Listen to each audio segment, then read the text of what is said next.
Hey there everyone, I hope you're all fine. So in this tutorial we are going to learn how to buy battle pass in Call of Duty. So without further ado, let's get started.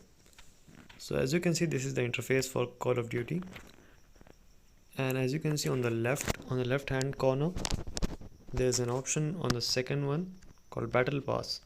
So simply click on it, and currently I'm pretty broke. I have 0 Call of Duty points.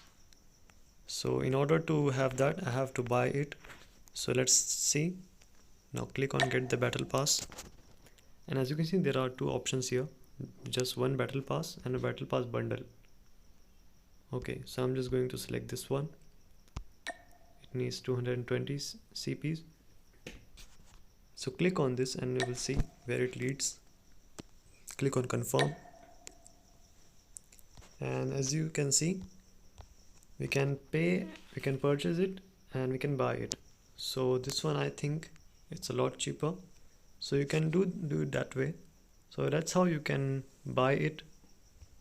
So click on it and it will lead you to a payment gateway. So that's how you can buy battle pass. So that's it for today guys. Hope you found the video helpful. See you soon. Have a good day.